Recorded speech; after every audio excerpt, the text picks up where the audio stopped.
Hello everyone, welcome to rise with Akanksha. आज मी तुम्हाला दोन माणसांची आणि एका चहाच्या कपाची गोष्ट सांगणार आहे. ही गोष्ट थोडी छोटी आहे, पण याचा अर्थ तुम्हाला आयुष्यभर लक्षात राहील. चला मग सुरू करूया. एक तरुण खूप त्रासलेला होता. तो एका ज्ञानी गुरुकडे गेला आणि त्यांनी त्याला सांगितले. तो बोलला, माझ्या आयुष्यात कधीच काही चांगलं होत नाही. मी खूप विचार करतो, लोकांचं बोलणं, माझी भीती, माझ्या चुका, माझं डोकं कधीच शांत राहत नाही. गुरु काहीच बोलले नाही. ते आत गेले आणि त्यांनी 2 कप आणले चहाचे. एक कप पूर्णपणे भरलेला होता आणि दुसरा कप रिकामा होता. गुरुजीने भरलेल्या कपात पुन्हा चहा ओतायला सुरुवात केली. चहा खाली सांडू लागला. तो तरुण लगेच म्हणाला, गुरुजी थांबा, चहा खाली सांडतोय. कप आधीच पूर्ण भरलेला आहे, आता त्यात काहीच मावणार नाही. गुरुजी हसले आणि म्हणाले, याच कारणासाठी मी हे केलं आहे.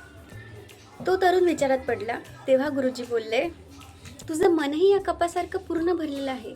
नकारात्मक विचारांनी, भीतींनी, जुन्या आठवणींनी आणि दुसऱ्यांच्या मतांनी. जोपर्यंत तू हे रिकामं करणार नाही, नवीन संधी, नवीन ज्ञान, नवीन आनंद तुझ्या आयुष्यात जागाच मिळवू शकणार नाही. तो तरुण काही क्षण शांत थांबला, कारण त्याला त्याच्या प्रश्नाचं उत्तर मिळालं होतं.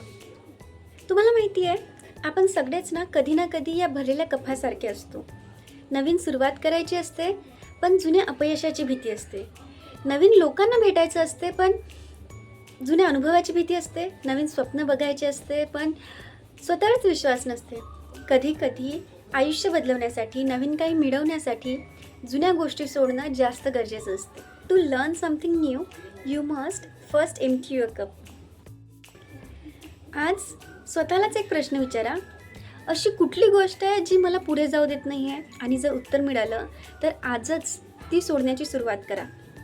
जर गोष्ट आवडली असेल तर प्लीज लाईक करा, शेअर करा आणि राईज विथ आकांक्षाला सबस्क्राईब करायला विसरू नका.